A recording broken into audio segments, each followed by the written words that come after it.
You know, the sink was here, so a lot of water got back in here.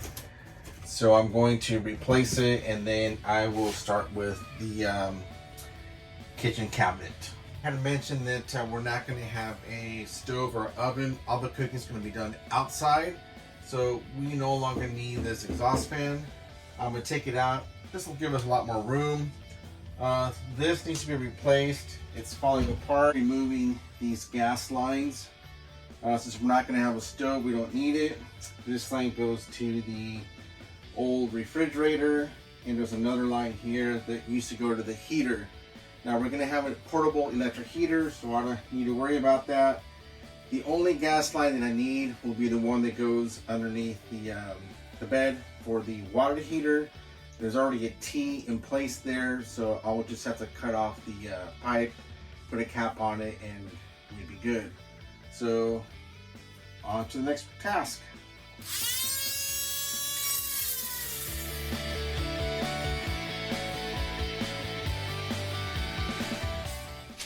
Well, now that these two pieces are cut, I'll work on this. I didn't remove the third line because it's way underneath there.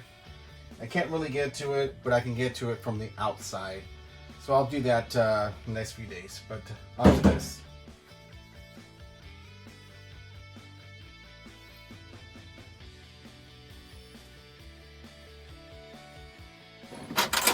We won't be using this again.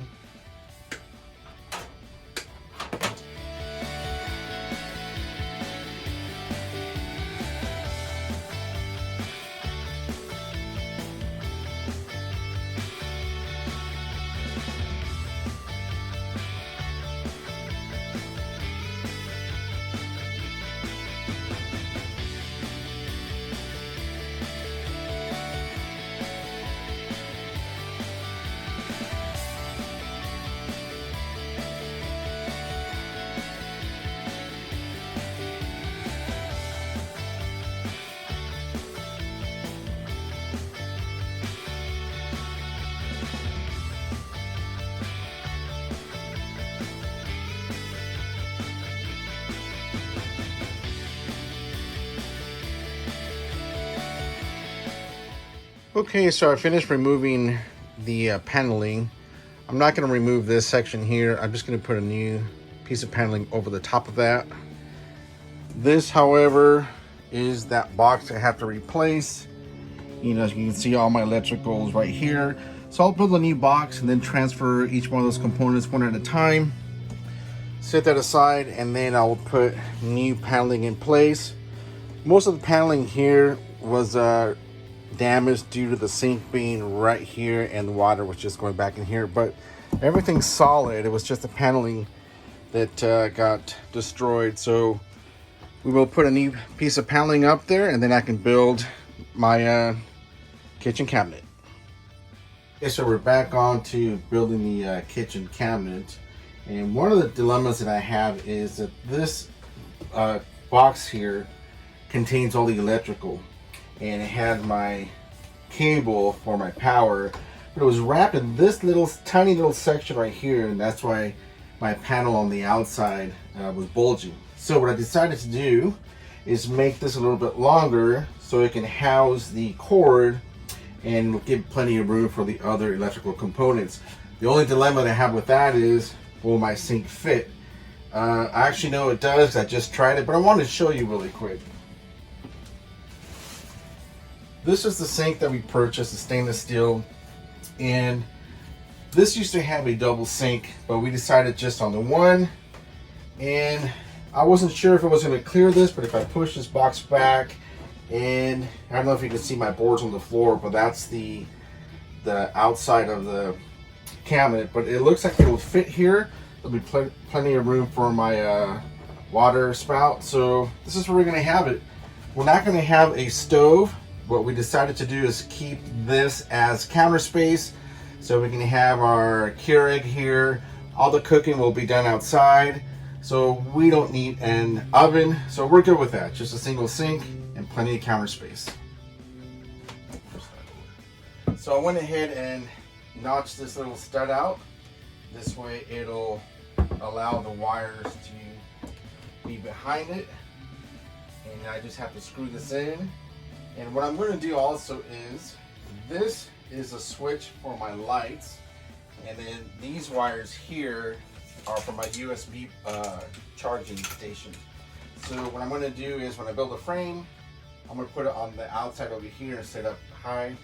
This way, if we're in bed, sitting, whatever, we just hit the switches and plug in. So that's what's next.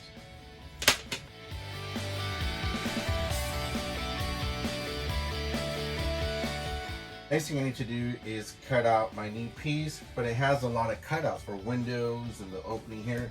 So what I found that works best, just like I did in the bathroom, is to do a little cutout template.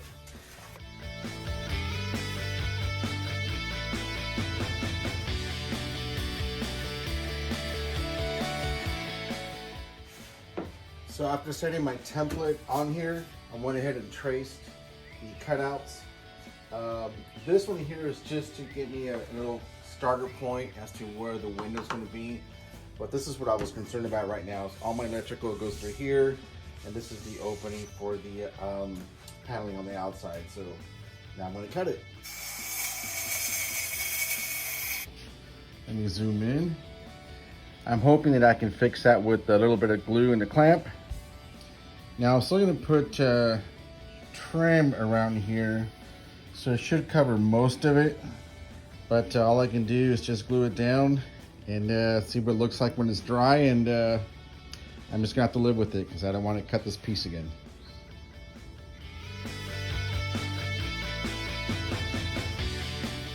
Okay, so this is my fix to my error. It's not pretty, but once I put the trim on here, you're not going to see it. This goes underneath the cabinet, and I'll be able to hide it with a curtain. So I'm going to sand it down and paint it, so hopefully it hides it. So, but errors, mistakes happen.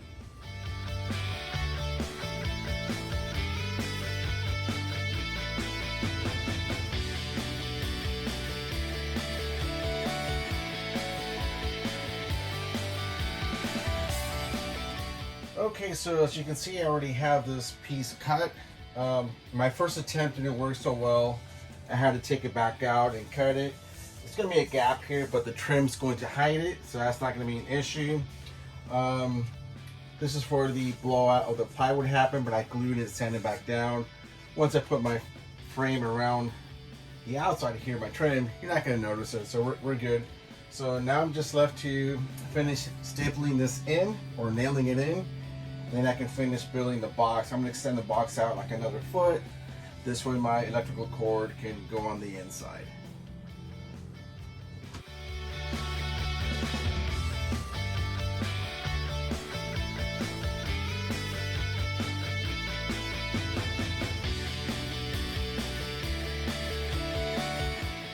Okay, so I'm going to bring you up to speed. The paneling is in, and I went ahead and started screwing in this box for the electrical, but I wanted to show you something. This is where the old one used to end, and it used to be screwed right into this stud. But if you look on the inside, that would have been all the room I have for the cable. So what I decided to do, I just wanted to show you, is I'm extending the box, I'm dropping it down. This way I have all this extra space from here to here to put that cable. So just wanted to give you an idea as to what I was doing, and now you can see that I have room for the cable. So no more need for this door to have a big old bulge. I will have to get a new one because it's damaged, but we're on our way. It's looking good.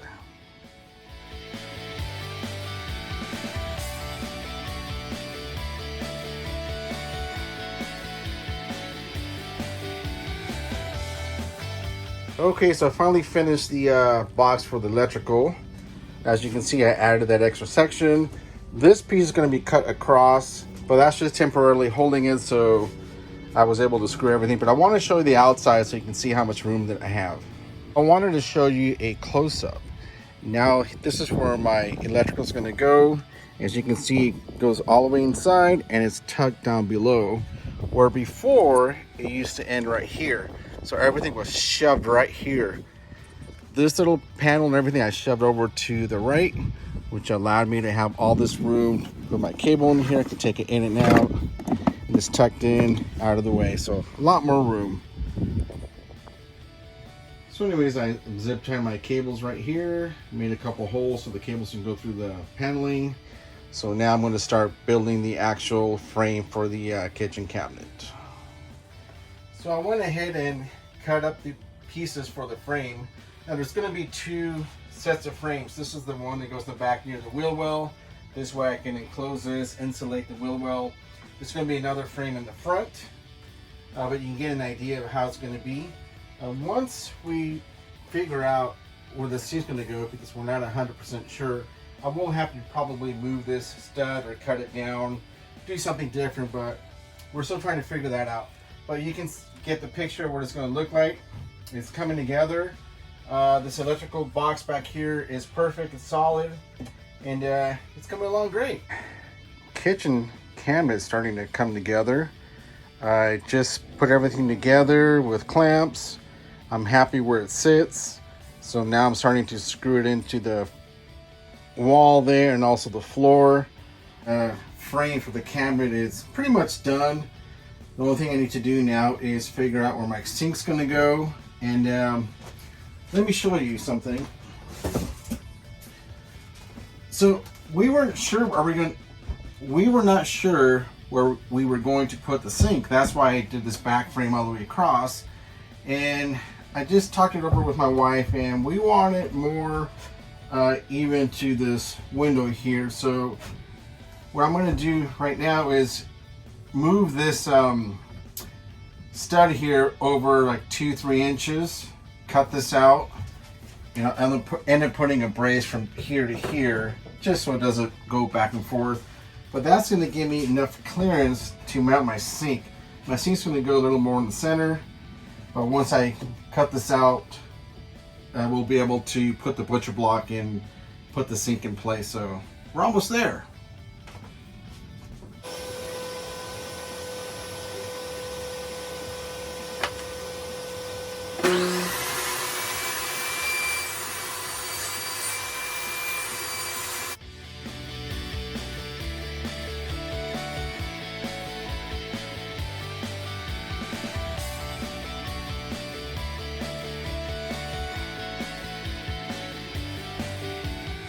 The frame is done. I put the plywood in the back where the wheel well goes. This way I can put the insulation back there.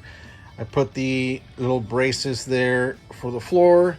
I'll be able to put the plywood on there, and it'll protect my PEX pipe. And also, if you can see, I did the cutout here for the sink. That's gonna be plenty of room. Well, I was gonna call it a day, but got a little inspired, and I actually cut all my pieces here to cover the PEX pipe. Now I did it in sections only because with all the different studs I couldn't really do one solid piece. But also if there's an issue I can always take these off one at a time. But let me show you what it's going to look like. So I have 4 different pieces that are cut out. But this way will be able to go around my studs. It'll be able to cover the PEX pipe, and if I ever have any issues, I could always unscrew these. That's pretty much it right there. Now I just got to see where my wife wants the drawers. I'm not going to use a lot of drawers, probably just 2 here, maybe probably 2 more over here. But we're almost there. And before I do the butcher block, I'm going to put all the trim all the way around the trailer. This way we can paint it, and then I'll do the butcher block, stain it, and install the sink and whatnot. But everything's coming along. We're almost there. So thank you for watching, and see you on the next one.